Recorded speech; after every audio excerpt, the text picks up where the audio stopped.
Alors, notre intervenant de cette année, on va peut-être lui demander de se lever, que vous puissiez le voir.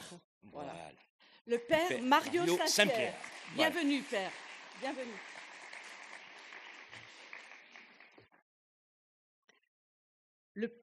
Oui, venez nous rejoindre.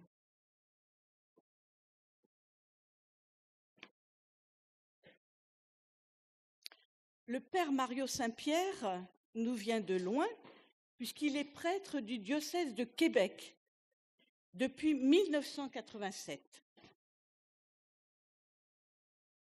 En 1996, il soutient sa thèse de doctorat en théologie sur la pensée du père Hans-Urs von Balthasar, dont il retient la méthodologie de l'intégration.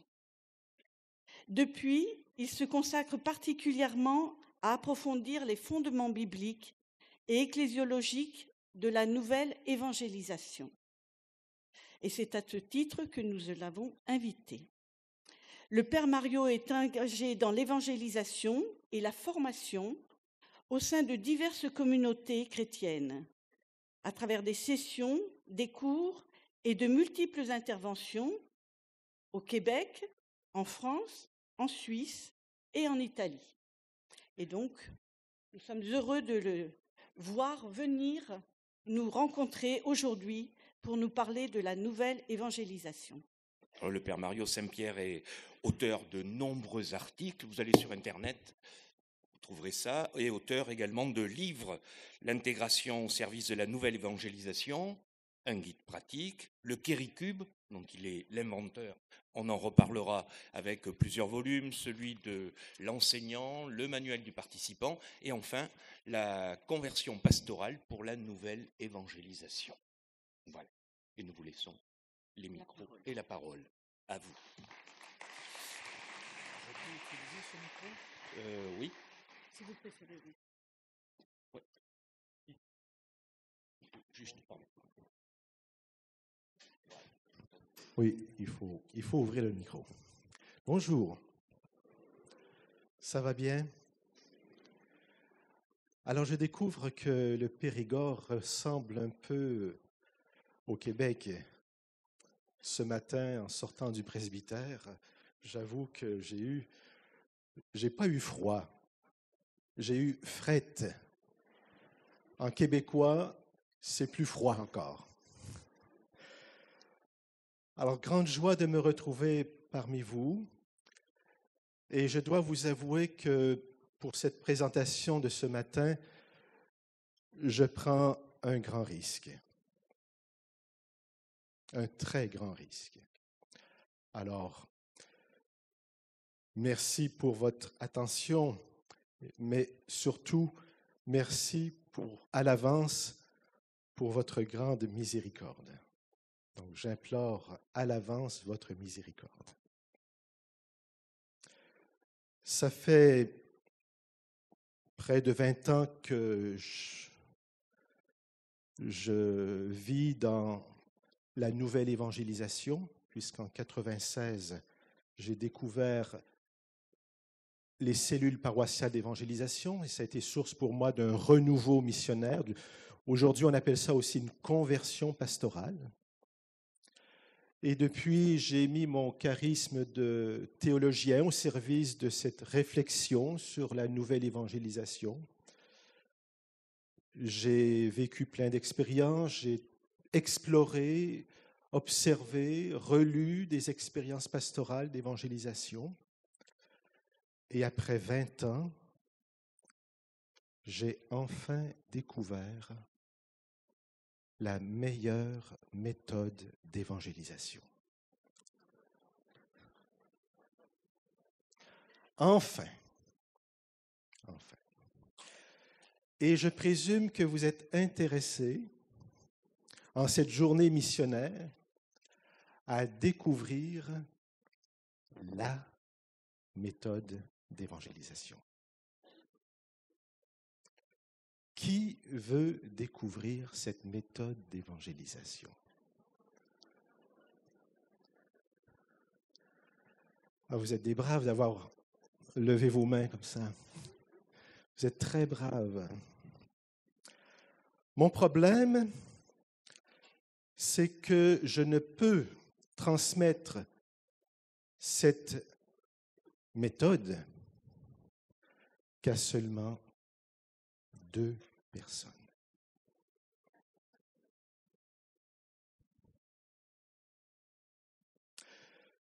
Mais j'ai pris le soin, en vivant le temps d'accueil, avant le début de cette rencontre, de choisir dans mon cœur 2 personnes. J'espère qu'elles vont être prêtes à venir jusqu'ici pour que je leur partage ce grand secret de cette méthode d'évangélisation tout à fait extraordinaire. Alors, elle m'a dit qu'elle aimait bien se placer dans les dernières places à l'arrière. Sœur Marie-Bénédicte, est-ce que vous voulez découvrir cette méthode d'évangélisation? Venez. Et Thierry, vous voulez découvrir? Alors venez. Venez. Mais peut-être que ça va être plus simple si moi je descends. Est-ce que ça vous dérange si je descends? Peut-être que mais ça va dépendre du caméraman. Le caméraman me dit, voilà. Et même, je vais sauter. Voilà. Dans l'évangélisation, il faut être prêt à se déplacer. D'accord? OK.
Alors, voilà. Donc,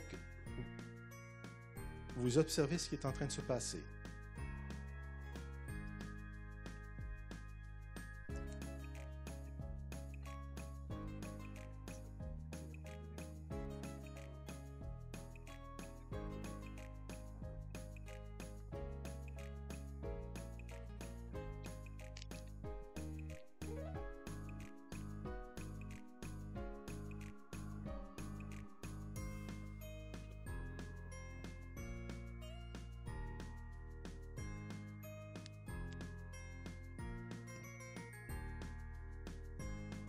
Alors c'est bien d'observer ce qui est en train de se passer.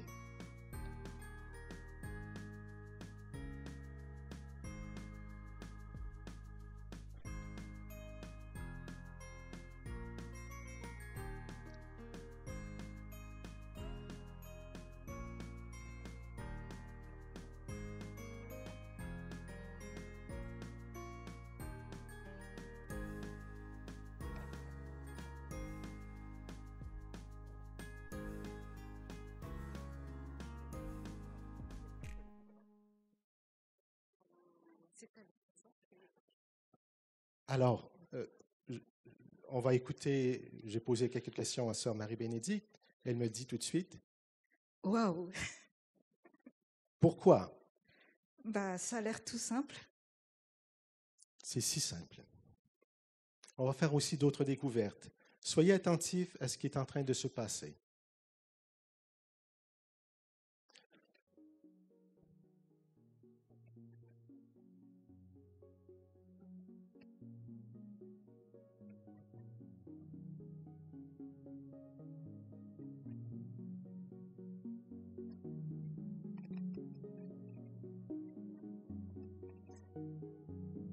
Ceux qui ont reçu la bonne nouvelle, levez-vous.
Ce sera tout, non?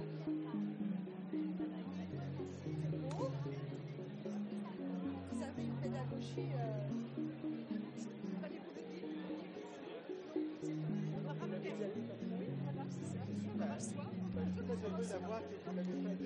Voilà.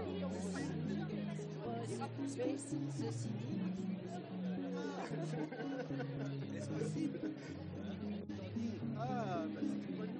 c'est plus facile quand ce sont des convaincus. Alléluia. Oui. On va le dire au Père aussi. C'est plus facile quand ce sont des convaincus. C'est plus facile quand ce sont des convaincus. Ah, faut essayer. D'aller Faut essayer alors. dans Franchement, un essaye. milieu totalement athée. Mais bon. OK, vous pouvez vous asseoir. Mais-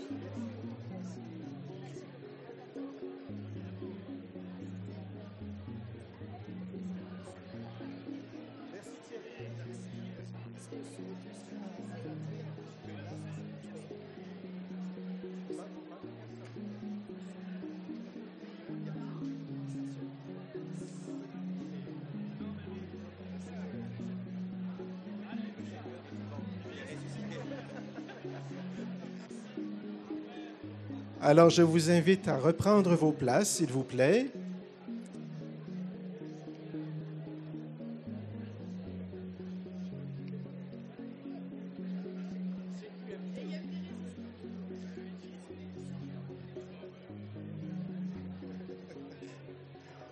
Alors, reprenez vos places, s'il vous plaît. Ce n'est pas le temps de la pause. Nous avons maintenant des choses très sérieuses à partager. Reprenez vos places, s'il vous plaît.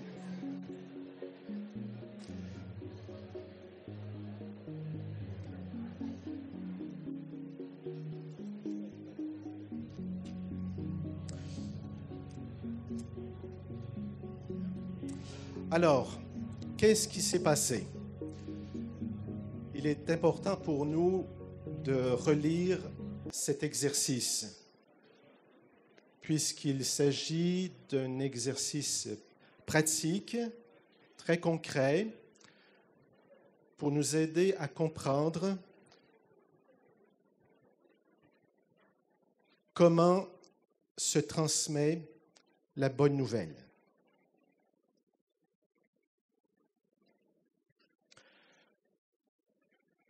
Alors, le premier principe qu'on peut souligner dans cette expérience,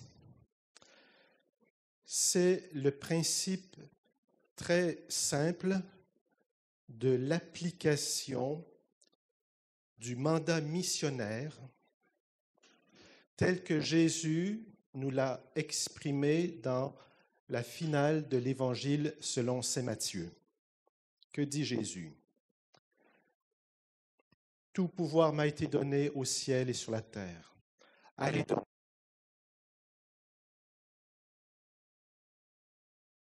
Allez donc de toutes les nations, faites des disciples, baptisez-les, enseignez-leur à obéir à tout ce que je vous ai prescrit, et moi je suis avec vous tous les jours jusqu'à la fin des temps. Il y a beaucoup de verbes dans ce mandat missionnaire. Dans le texte grec, il n'y a qu'un verbe à l'impératif. Lequel? Non. Faites des disciples. Baptiser et enseigner. Alors, ce sont des participes présents. Aller, c'est un temps de verbe très particulier en grec, un aoriste passif, pour ceux qui connaissent le grec, qu'on traduit habituellement par un impératif, mais le cœur de la phrase, le seul verbe à l'impératif en grec, c'est « former des disciples ». Quand sait-on qu'un disciple est bien formé? Que se passe-t-il? Il y a peut-être des zones un peu bizarres qui font que la réception du micro sans fil fonctionne plus ou moins bien. Enfin. Alors, quand sait-on qu'un disciple est bien formé? Bravo! Un disciple est bien formé lorsqu'il est capable d'entendre la parole de Jésus qui lui dit d'aller former d'autres disciples. Donc, le petit exercice que nous avons fait consistait effectivement à dire aux disciples, sœur Marie-Thérèse et Thierry, allez évangéliser. J'ai donné 5 consignes. Allez dire Jésus est Seigneur. Dis-le à quelqu'un d'autre, à 2 autres personnes. Demandez-leur de le répéter à 2 autres. Avant de vous envoyer, répétez-moi le truc, parce que ce n'est pas toujours évident. La répétition, je vérifie, et reviens me voir quand tu as accompli ta mission. Il y a 5 principes importants pour que la transmission soit féconde, puisque j'ai introduit dans cet exercice le gène de la multiplication. Si j'avais dit à Thierry et à sœur Marie-Bénédicte, dites-le à une personne, ça aurait pris combien de temps pour que toute la salle puisse accueillir cette bonne nouvelle? J'ai tout simplement mis en place le facteur exponentiel. Dites-le à 2 personnes et demandez-leur de le répéter à 2 personnes. Qu'est-ce que ça donne? 1, 2, 4, 8, 16, 32, 64, 128, 256, 512. Déjà, à la 9e génération, il n'y a plus assez de monde pour poursuivre la mission dans cette salle. Parce que nous sommes dans une vision de multiplication exponentielle. C'est ce que Jésus a voulu, que ses disciples se multiplient de manière exponentielle. Ce n'est pas pour rien qu'il a sans cesse utilisé des paraboles concernant la semence. Le semeur est sorti pour semer. Et la semence a produit du 30, 60, 100. Et c'est comme ça que les disciples ont compris que la parole de Dieu pouvait se multiplier. Tout simplement parce que on pouvait transmettre de manière exponentielle. Et c'est pour ça que nous avons entendu le cri de sœur Marie-Bénédicte. Wow! En moins de 10, moi, je pensais que ça allait prendre plus de 10 minutes. Ça a pris moins de 10 minutes pour que toute la salle puisse accueillir cette bonne nouvelle et participer à la retransmission. C'est fort. Alors, imaginez maintenant, je ne sais pas combien il y a de personnes dans le diocèse de Périgueux. 420 000. Dans les Actes des Apôtres, au chapitre 19, verset 10, écrivez cela en encre clignotante. Vous avez de l'encre clignotante, Acte 19, 10. Paul, c'est un résumé de la mission de Paul à Éphèse, où Luc écrit « Toute la population d'Asie, toute la population de l'Asie mineure à l'époque, dont Éphèse est la capitale, a entendu la parole de Dieu. »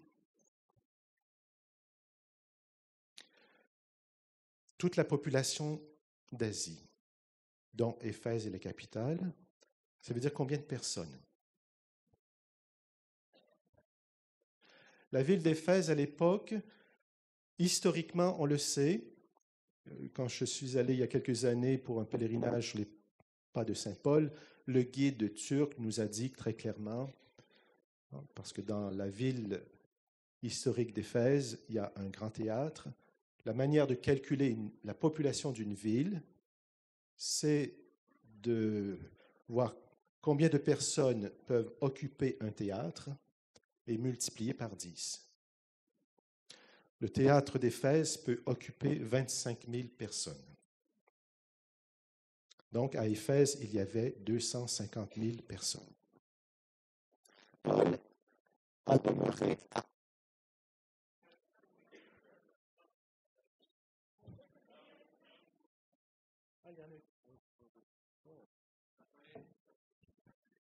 un, deux. Merci. Où en étais-je? À Éphèse, 250 000 personnes. Paul a demeuré à Éphèse 2 ans et demi, 3 ans. Donc, si Luc a raison, quand il écrit « Toute la population d'Asie a entendu la parole de Dieu », ça veut dire qu'au moins 250 000 personnes ont pu entendre la parole de Dieu sur une période de 2 ans et demi, 3 ans. Cela est possible parce que Paul a appris à appliquer d'une manière pastorale et missionnaire les principes de la formation de disciples, de la formation des communautés chrétiennes qui croissent pour se multiplier.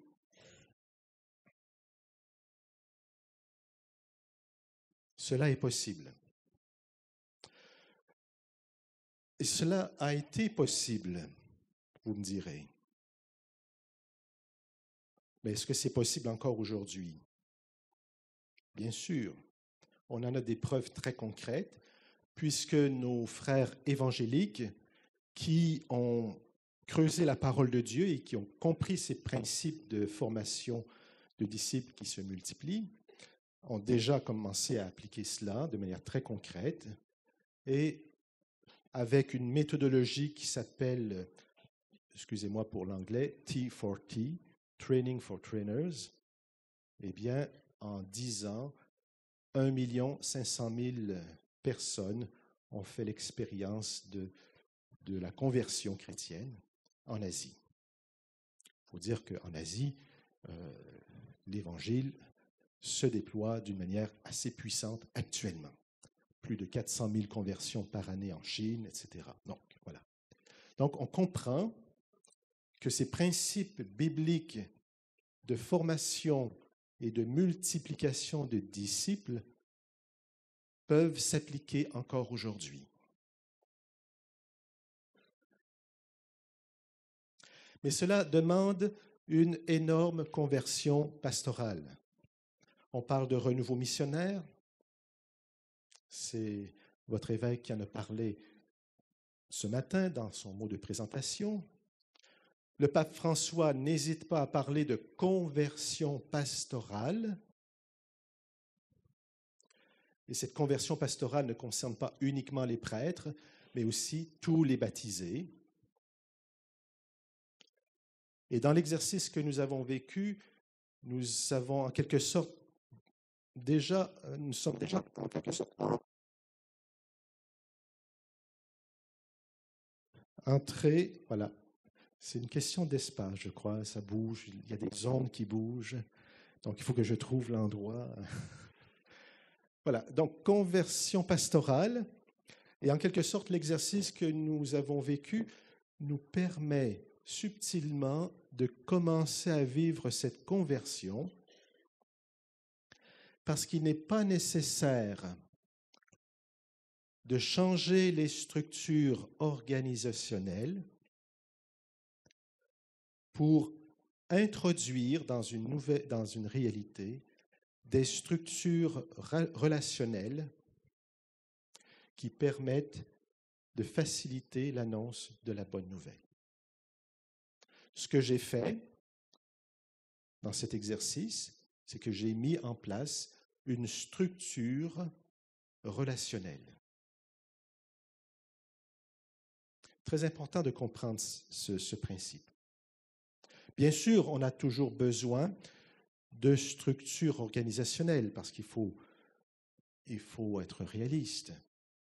Quand on fait face à une population très vaste qui accueille la bonne nouvelle, à un moment donné, il faut que l'organisation soit adaptée à cette réalité. Et vous avez compris que pour évangéliser, il s'agit tout simplement de mettre en place des structures relationnelles d'accompagnement, des structures relationnelles d'évangélisation, des structures relationnelles de développement de leaders chrétiens. Et la vie jaillit. C'est le propre aussi des grandes découvertes de de la nouvelle évangélisation lorsqu'on relit la parole de Dieu, c'est que Jésus lui-même a d'abord mis en place une structure relationnelle de formation de disciples. C'est particulièrement visible dans l'évangile de Marc, où lorsque Jésus appelle les 12,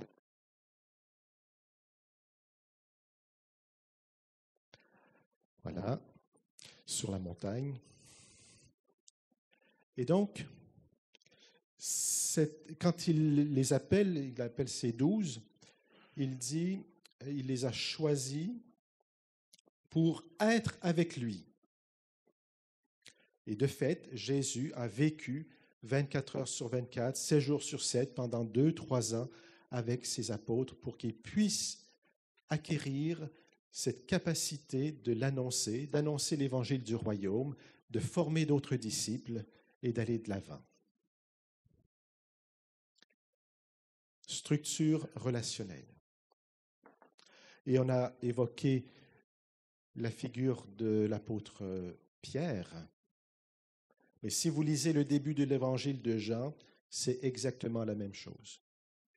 C'est d'abord André, disciple de Jean-Baptiste, qui a rencontré Jésus. Et ensuite, il est allé le dire à son frère. Et ainsi de suite. Ça s'est fait comme ça à travers les relations interpersonnelles. Voilà. Et c'est pour ça que les cellules paroissiales d'évangélisation se rapprochent un peu de cette vision de formation.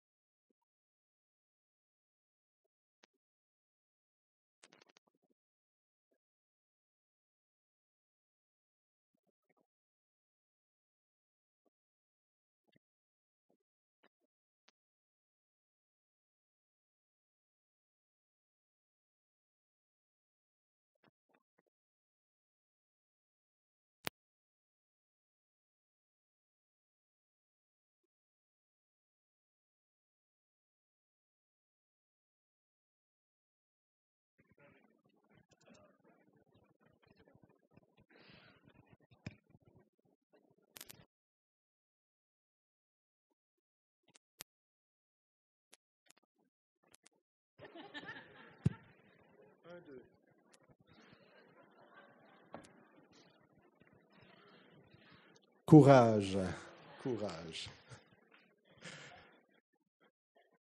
Alors, donc, la structure relationnelle est une réalité profondément biblique. Et puis, nous pouvons aussi souligner dans l'histoire de l'Église que les grands renouveaux spirituels ont toujours été basés et conçus sur la base de cette qualité relationnelle. Exemple, on a fêté récemment Saint François d'Assise, ce qui a permis à cette grande réforme spirituelle et ecclésiale de produire vraiment des fruits, pas seulement à l'époque de Saint François, mais encore pour aujourd'hui, c'est que Saint François avait le souci de la relation, de la fraternité, d'être en relation avec, de faire tomber aussi toutes les résistances qui nous empêchent d'aller vers l'autre. Parce que ça aussi, il faut en tenir compte. Si nous avons peut-être résisté à cet exercice, c'est peut-être parce que aussi nous avons à identifier chez nous, dans notre cœur, dans notre vie, ces résistances personnelles à entrer en relation. Dans le Nouveau Testament, j'aime bien faire des petits calculs. Vous savez qu'il y a cette expression qui revient constamment, les uns les autres.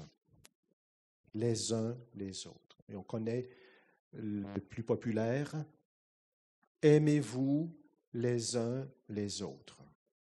Dans le Nouveau Testament, il y a 62 les uns les autres accompagnés d'un verbe à l'impératif. Aimez-vous les uns les autres, soutenez-vous les uns les autres, encouragez-vous les uns les autres, accueillez-vous les uns les autres, stimulez-vous les uns les autres à la croissance, édifiez-vous les uns les autres, ne vous mangez pas les uns les autres. Parce que aussi, il y a des avertissements. Voilà. Donc, Jésus veut provoquer les interactions, le relationnel. C'est très important. Plus il y a d'interactions dans le corps du Christ, plus le corps du Christ est en bonne santé et plus il peut se développer. Ça aussi, c'est missionnaire.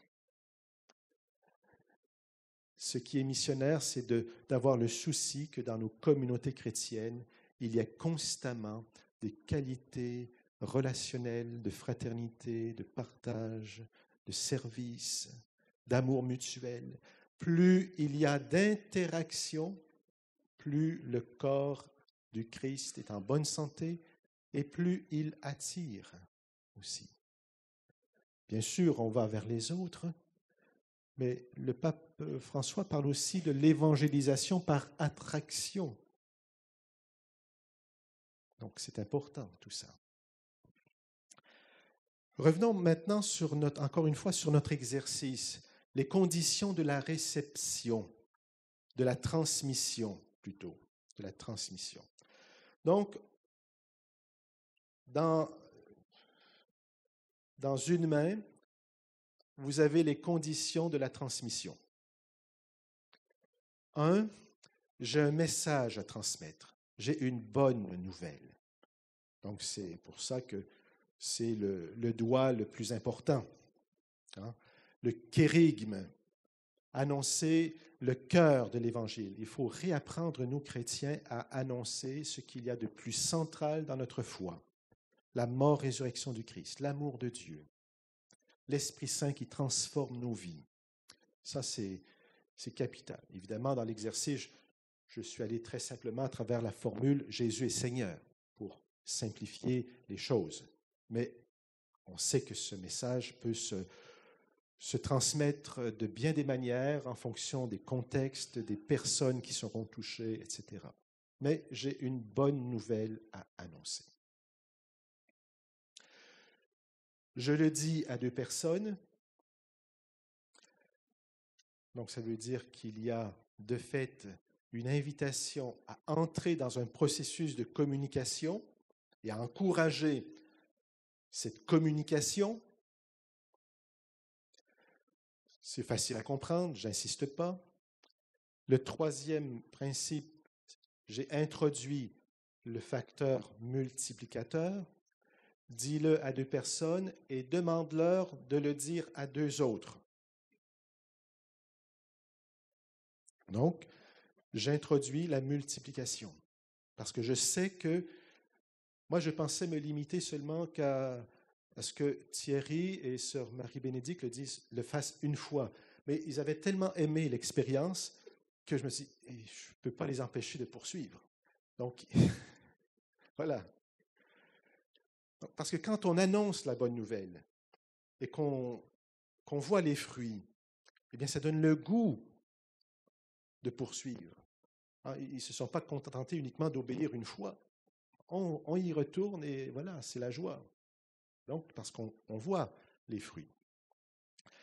Ce qui est plus délicat à comprendre, c'est les 2 derniers principes, parce que c'est là où tout peut échouer dans la transmission. Le 4e principe, c'est la répétition. C'est la modélisation ou l'exemplarité. Vous savez, dans les lettres de Paul, c'est étonnant, on retrouve cette affirmation de très nombreuses fois. Imitez-moi comme j'imite le Christ. Ça revient constamment dans ses lettres. Parce que Paul savait que pour que l'Évangile puisse être annoncé et pour qu'elle puisse être transmise de génération en génération de disciples, il fallait qu'il en donne l'exemple. Il fallait qu'il modélise cette relation. C'est pour ça que j'ai pris du temps avec Thierry et sœur Marie-Bénédicte pour expliquer comment ça se passe. Et je leur ai demandé de répéter. Et ils ont pu faire le geste avec une certaine confiance après avoir fait ce déroulé. Donc, répéter est une clé éducative, c'est clair. Mais répéter dans un contexte d'exemplarité, d'imitation, permet de s'assurer que ça va se reproduire sur plusieurs générations de disciples. Et le 5e principe qui permet une transmission sur plusieurs générations, je m'excuse, j'emploie un néologisme, c'est la redevabilité. En québécois, on dirait ceci, qu'est-ce que ça mange en hiver? Qu'est-ce que c'est? C'est une expression québécoise. Je ne sais pas d'où elle vient. Voilà. Qu'est-ce que c'est la redevabilité? Ça vient d'un mot anglais, accountability. Les comptables le savent. C'est la responsabilité de rendre compte. Et non seulement la personne qui rend compte de son activité missionnaire, de ce qu'elle a transmis, mais aussi j'ai la responsabilité de demander à la personne de rendre compte. C'est une responsabilité bilatérale. C'est-à-dire que j'ai demandé à Thierry et à sœur Marie-Bénédicte de revenir me voir pour que je puisse vérifier comment ça s'est passé. Voilà. La redevabilité. Et ainsi, la transmission est assurée. Je vais vous donner un autre passage biblique pour nous aider à affermir cette conviction que nous sommes appelés à évangéliser et former des disciples sur plusieurs générations. On va faire un autre petit calcul. Je vous cite la phrase de Saint Paul dans sa 2e lettre à Timothée au chapitre 2, verset 2. Pour ceux qui ont des problèmes de mémorisation de versets bibliques, ce n'est pas compliqué. 2 Timothée 2, 2. Paul écrit « Ce que tu as appris de moi, en présence de nombreux témoins, transmets-le à des hommes sûrs, capables d'enseigner à d'autres. Ce que tu as appris de moi en présence de nombreux témoins, transmets-le à des hommes sûrs, capables d'enseigner à d'autres. » Dans ce petit verset, combien y a-t-il de générations de disciples? En les identifiant de manière précise dans le texte, dans la phrase de Paul.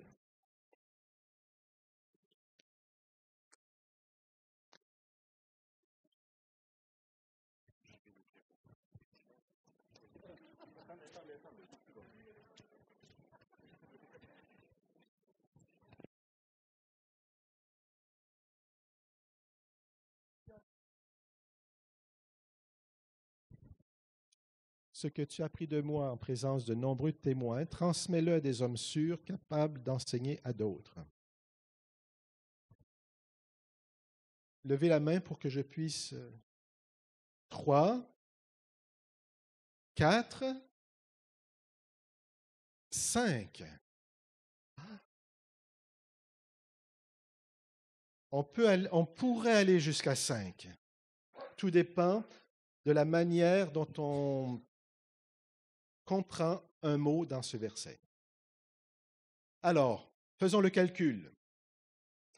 Ce que tu as appris de moi, Paul, à Timothée, en présence de nombreux témoins. Alors là, c'est là. Qui sont ces témoins? Est-ce qu'on peut dire que ces témoins sont les témoins apostoliques qui ont confirmé Paul dans sa mission? Peut-être. Certains exégètes le disent. Ou c'est des témoins contemporains de Paul. Voilà. On pourrait dire que ce sont les témoins qui ont confirmé Paul, donc qui ont engendré Paul dans sa mission. Ce que tu as appris de moi, Paul, à Timothée, en présence de nombreux témoins, transmets-le à des hommes sûrs, capables d'enseigner à d'autres.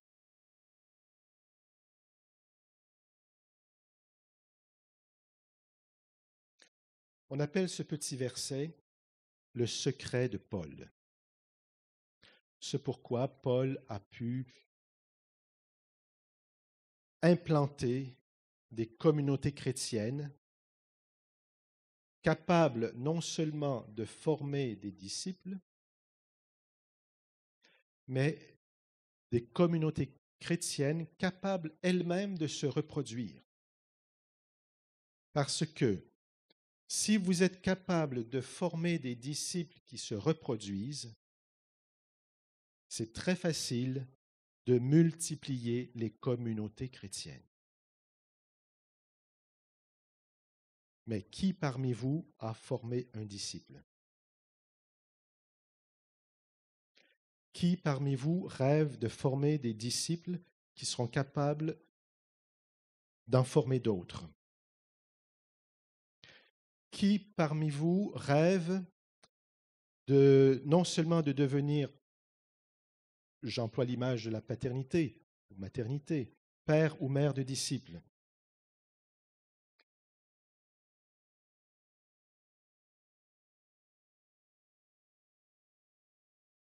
Je ne vois pas encore beaucoup de mains levées, mais je continue mes questions. Qui parmi vous rêve de devenir grand-père de disciples capables de se reproduire?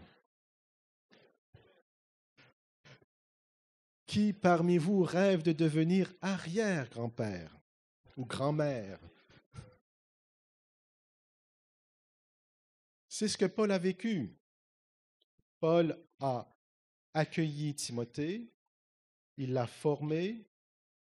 Timothée a été capable d'évangéliser, de transmettre la foi, et voilà que Paul l'invite à faire en sorte que ceux qui l'ont formé puissent à leur tour en former d'autres. Ça veut dire que le principe de la formation démultiplicatrice, elle va vraiment devenir exponentielle lorsque vous aurez expérimenté 3 générations de disciples. Parce que lorsque j'évangélise, j'ai un rapport d'évangélisateur, une posture d'évangélisateur. Mais quand l'évangélisé devient disciple et qu'il évangélise et forme un autre disciple, j'aurai une autre posture. Je vais plutôt l'encourager. Je n'ai plus besoin de l'évangéliser, mais je vais plutôt l'encourager à être un meilleur évangélisateur et formateur de disciples. Et quand il va dire à ses disciples comment évangéliser à d'autres, etc., là, il va devenir grand-père. J'aurai une autre posture relationnelle avec Thierry, vous voyez? Ça veut dire qu'il faut apprendre à développer, au fur et à mesure qu'on forme des disciples, à quel niveau de croissance ils en sont rendus et comment ils peuvent accompagner ceux qu'ils évangélisent, forment ou développent. C'est ce que Jésus a pratiqué. Quand Jésus évangélise une personne, il est un peu plus directif. Avec la Samaritaine, avec Zachée, il s'invite. Il dit des choses fortes pour toucher le cœur. La grâce de Dieu agit. Et puis après, quand il accompagne des disciples qui sont déjà évangélisés, il va se donner en exemple. Les disciples autour de lui, les 12 ont vu comment Jésus a évangélisé, comment il a prêché. Et puis à un moment donné, quand Jésus a vu que ses apôtres étaient suffisamment imprégnés de son exemple, il leur a dit, allez faire un petit test missionnaire vous aussi. Je vous envoie, je vous donne quelques consignes, et puis après votre mission, on va se retrouver, on va partager sur votre expérience. Redevabilité. Et puis après le mystère de Pâques, les disciples ont tellement bien compris que Jésus peut dire, Père, je te rends grâce. Tu m'as donné des disciples, je les ai formés, et maintenant ils sont capables de se multiplier. Alléluia. Je peux partir, je peux vivre le mystère de Pâques en paix, même si ça n'a pas été facile. Bon, c'est autre chose. Mais de fait, les disciples, après le mystère de Pâques, après la Pentecôte, peuvent annoncer la bonne nouvelle. Ils ont appliqué ce qu'ils ont appris de Jésus, non seulement à travers le contenu de l'annonce du royaume, mais aussi à travers une pédagogie, la pédagogie de la transmission. Si on veut résumer, et on pourra faire cet après-midi un petit exercice pour vérifier si cela est bien présent dans la parole de Dieu, pour pouvoir mettre en place une vision de formation de disciples qui se multiplie, il faut vivre l'engagement relationnel. Il faut que je donne du temps pour être en contact avec telle ou telle personne. Ça demande du temps. L'engagement relationnel demande du temps. Il faut être très clair par rapport à cette exigence. Deuxième condition importante, l'exemplarité. C'est-à-dire être capable aussi de donner l'exemple. Mais vous savez que quand on est en posture de former des disciples, eh bien, on apprend aussi à grandir. C'est en formant des disciples qu'on grandit et qu'on apprend aussi à donner un meilleur exemple, un meilleur témoignage de foi, un meilleur équilibre de vie, etc. On grandit, nous aussi, lorsque nous formons d'autres disciples. Et troisième valeur importante, comme je l'ai déjà mentionné, c'est la redevabilité. Mettre en place cette responsabilité de rendre compte. Comme le dit le pape François dans Evangelii Gaudium, il a un passage extraordinaire sur l'accompagnement des disciples missionnaires, l'importance de l'accompagnement. Il termine par une phrase toute simple. Peut-être que ça va être la conclusion parce que je ne sais pas combien d'heures il me reste. J'ai dépassé. C'est très bien, c'est le moment. Alors je termine avec cette phrase, toute simple,